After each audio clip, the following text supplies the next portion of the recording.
Salut, c'est Romy, bienvenue sur Mode in France, le nouveau programme consacré aux modes de consoles anciennes. Aujourd'hui, on va s'attaquer à un gros morceau avec la Nintendo 64 française, la seule Nintendo 64 capable de produire du RGB. On reviendra sur une autre émission sur à quoi sert le RGB, vous avez déjà plein d'émissions là-dessus sur YouTube.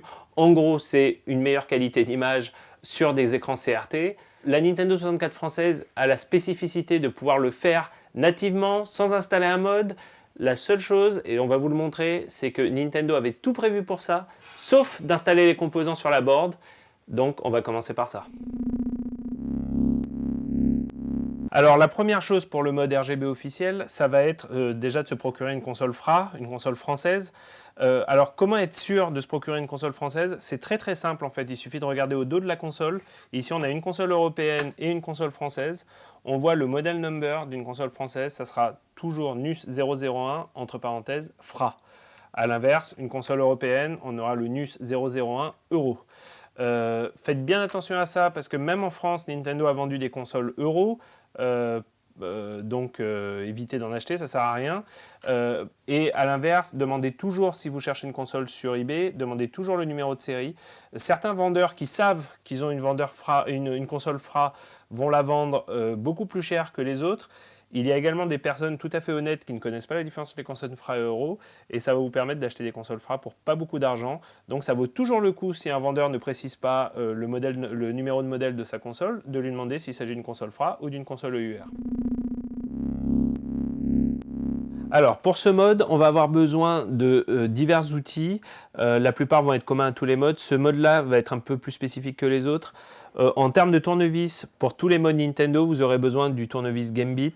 C'est un tournevis avec une forme octogonale un petit peu bizarre qui est indispensable pour ouvrir les consoles et les coques. Pour toutes les consoles à partir de la Famicom AV probablement. On va avoir besoin d'un tournevis plus petit, un cruci plus petit pour deux vis spécifiques et un cruci classique pour la plupart des autres vis de la console. On va avoir besoin de flux à souder, je vous expliquerai à quoi ça sert plus tard, de ce petit outil qui va nous permettre de retirer le jumper pack de la Nintendo 64. On va avoir besoin de pâte à souder parce que là, on ne va pas souder, les composants qu'on va souder vont être des SMD, donc des micro-composants. Donc on va le faire à la pâte à souder et au pistolet à air chaud. On va avoir besoin d'une pince qui va nous permettre de simplement positionner les SMD sur la board avant de les souder. On va toujours avoir besoin de notre fidèle fer à souder. Aujourd'hui, on va faire un mode avec uniquement des SMD, ce qui signifie qu'on ne va pas forcément avoir besoin de s'en servir, mais bon, c'est toujours bien si on fait une erreur. On va avoir besoin d'une bobine d'étain, d'une tresse à dessouder, des SMD, je vous ferai la liste plus précise tout à l'heure. Évidemment, un multimètre indispensable pour faire les tests à l'issue de l'installation. C'est pas obligatoire, mais à partir du moment où on utilise du flux et de la soudure, c'est toujours bien d'avoir du nettoyant de flux soudure. Et enfin, il vous faudra pour ce mode qui est en SMD, soit une loupe très précise, des lunettes loupe idéalement, soit un microscope électronique pour pouvoir voir ce que vous faites. On parle de composants qui vont faire moins d'1 millimètre, donc vous n'y arriverez pas avec vos yeux nus, il vous faudra de l'aide. On va avoir besoin d'une résistance de 10 kg, 3 de 75 ohms, 3 de 39 ohms, 3 condensateurs de 47 picofarad, 3 transistors NPN et des diodes Zener mini-MELF. Alors la première chose à faire avant de commencer un mode, c'est toujours de tester sa console, de vérifier qu'elle démarre au quart de tour. Une fois qu'on aura installé le mode, on ne veut pas se demander si c'est le mode qui cause le dysfonctionnement ou la console elle-même qui avait un problème initial. Donc là, je suis sur ma 64, je démarre avec Mario 64 qui est un très très bon jeu pour tester la couleur. On voit que ça démarre au quart de tour. Et avec le splitter RGB, on va activer de la RGB. Évidemment, on a un écran noir puisque pour l'instant, la console n'est pas capable d'envoyer du RGB. Voilà, il n'y a plus qu'à modder.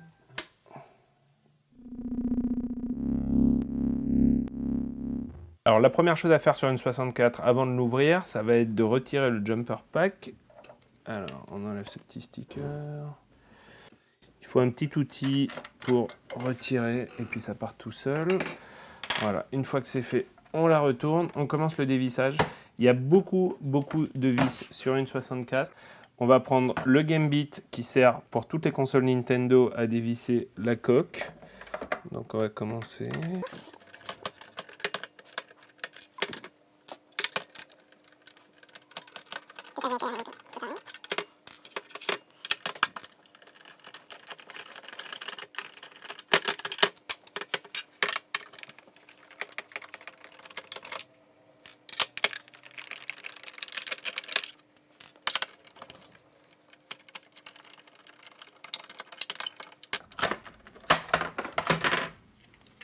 Voilà, on va pouvoir mettre la coque de côté avec les vis.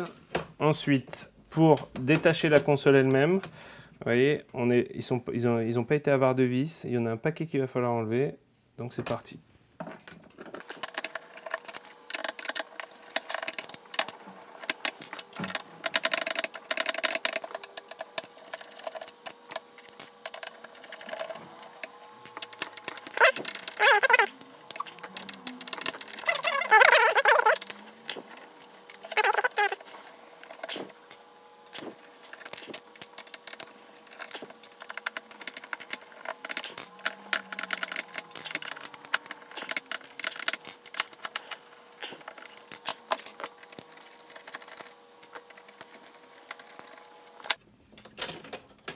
Et voilà, c'est sorti.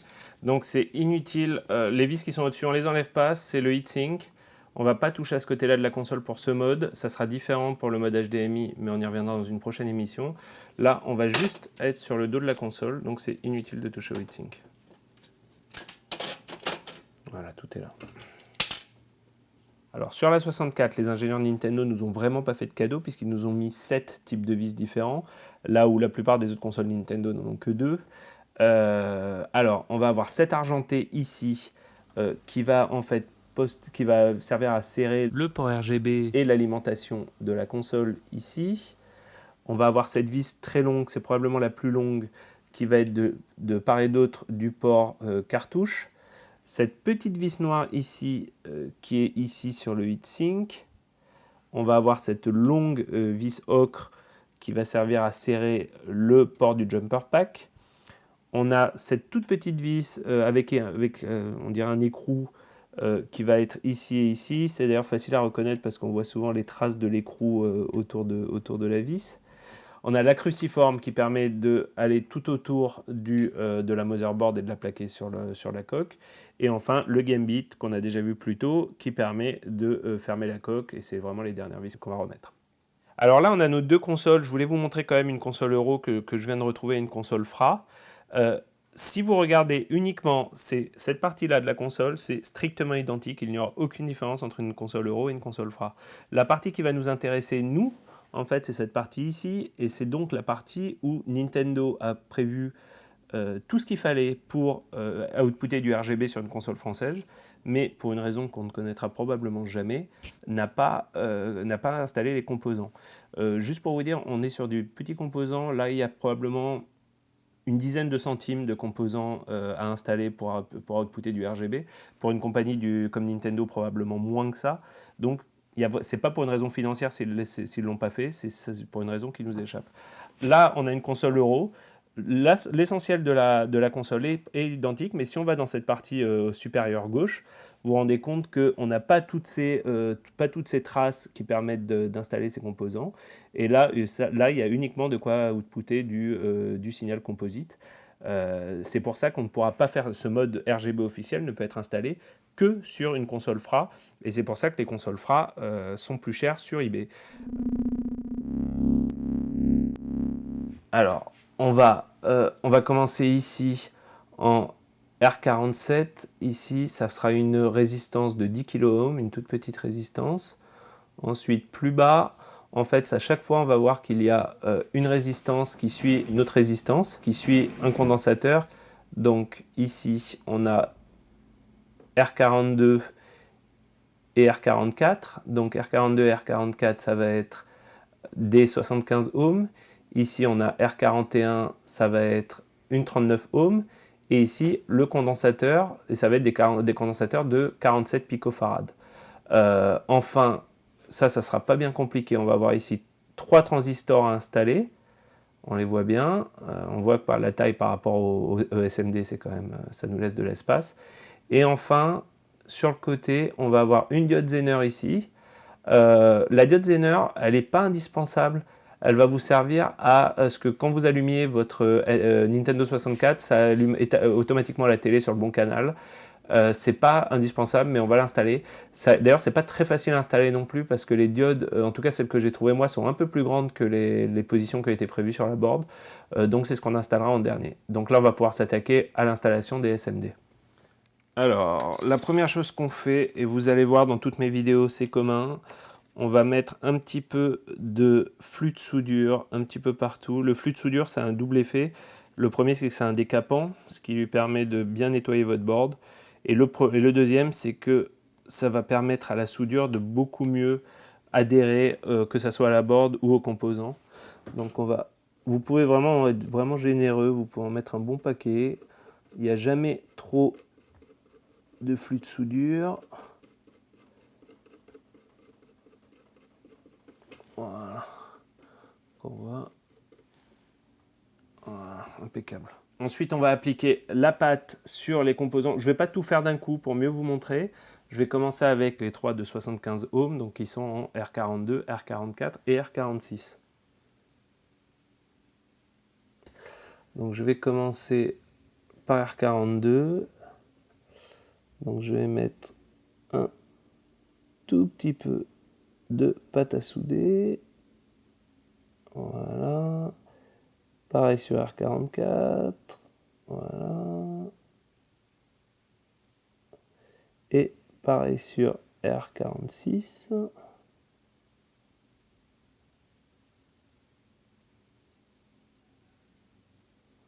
Voilà. Ensuite, je vais récupérer mes SMD.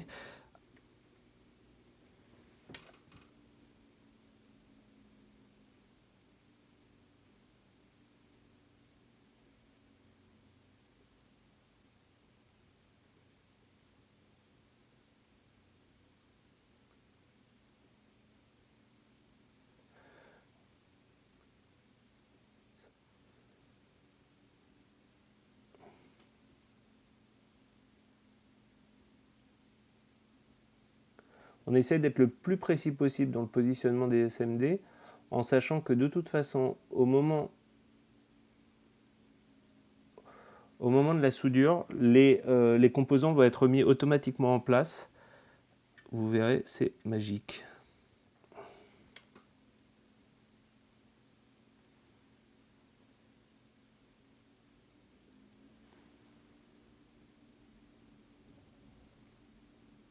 On va allumer notre pistolet à air chaud, on va démarrer sur une température pas très chaude, autour de 250-260 degrés. Je vais mettre 270 histoire de...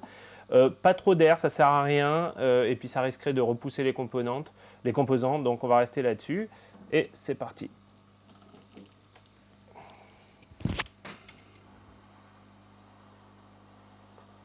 On va chauffer petit à petit. On va d'abord voir le flux de soudure qui va sécher assez rapidement. Et ensuite, si tout va bien, on devrait voir notre pâte à souder.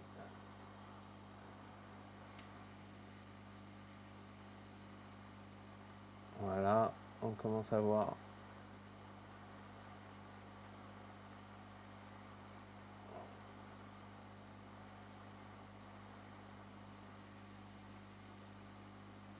Voilà. Et voilà. Et c'est parfait. Un petit peu plus ici. Voilà, ça a pris. Un petit peu ici peut-être. Et voilà.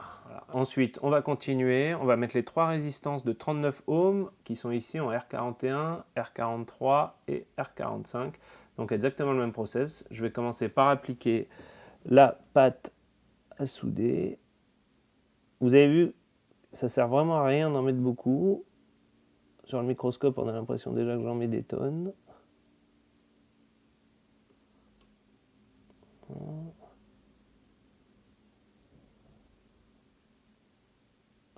Ok.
Je mets un tout petit peu plus chaud.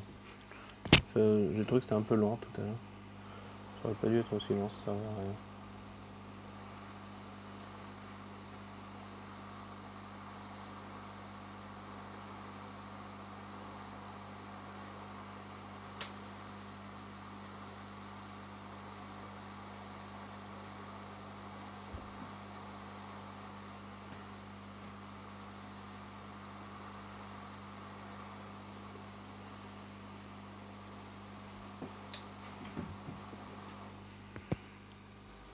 Impeccable. Donc maintenant, je vais installer mes condensateurs de 47 picots. Voilà.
Ah bah tiens, mon condensateur a pas de tenue, bah, c'est pas grave, on va essayer de réparer ça plus tard.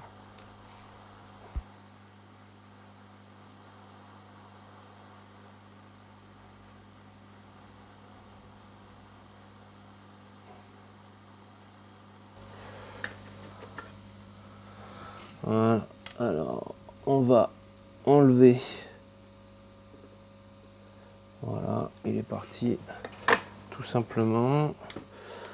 On va le mettre de côté. Voilà, c'est pas grave. On va enlever le petit peu de soudure, sinon ça risque de nous embêter. Donc on va prendre un petit peu de tresse à souder. Les vieilles méthodes. On va enlever le peu de soudure qui est ici.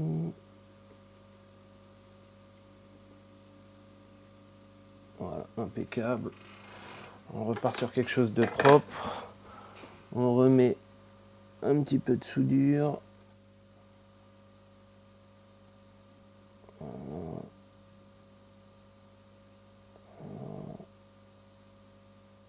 Ok. On va remettre notre condensateur.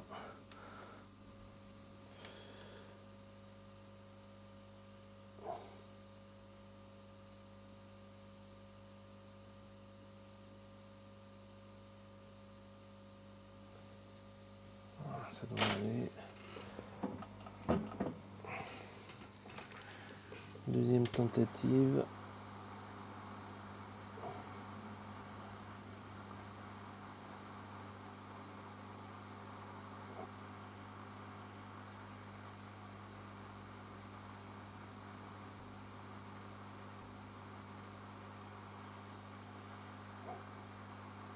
Et voilà, impeccable.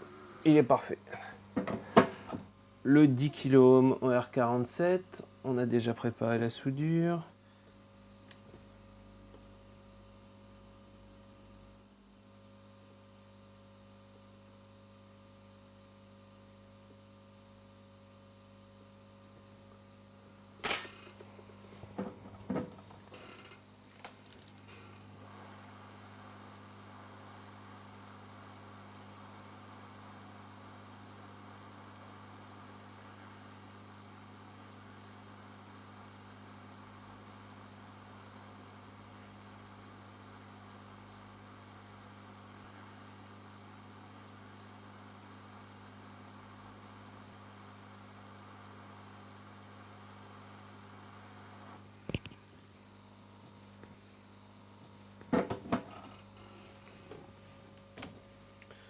Voilà, et on va finir avec les 3 transistors.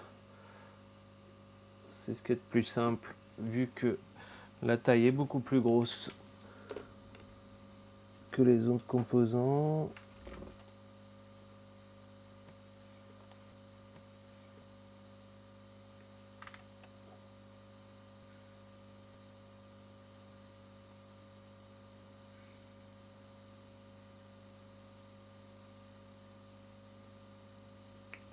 On les pose. Pareil, hein, de toute façon, au moment de la soudure, ils vont se mettre droit quasiment tout seuls.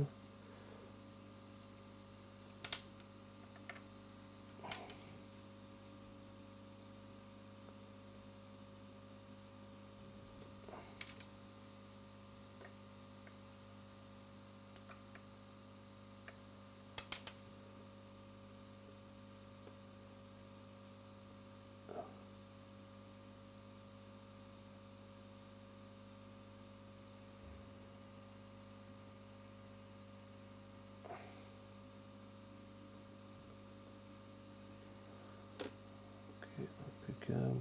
Peut-être celui-ci un peu plus.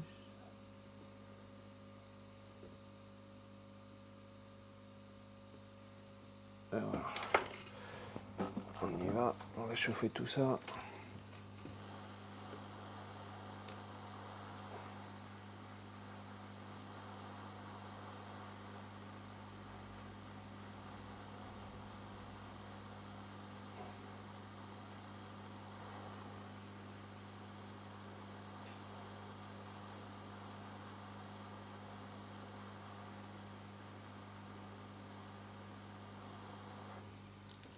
Et voilà, impeccable. On en a fini avec la soudure des micro-composants. Donc la prochaine étape, on va éteindre le pistolet à air chaud qui sert à rien. Et la prochaine étape, on va nettoyer tout le flux de soudure qu'on a mis partout. Pour avoir un résultat bien proche. Il vous restera plus qu'à mettre la diode Zener si vous le souhaitez. Et faire les tests au multimètre pour vérifier que tout est en forme. Voilà. On voit le résultat est bien propre. Il ne va plus nous manquer que la petite diode Zener. Les 3 transistors, c'est impeccable. Impeccable. Voilà, on termine avec la diode Zener. J'ai déjà fait le côté droit. Alors vous voyez, elle est un tout petit peu plus longue que les traces qui sont prévues sur la board. Du coup, on met un bon paquet de flux de soudure.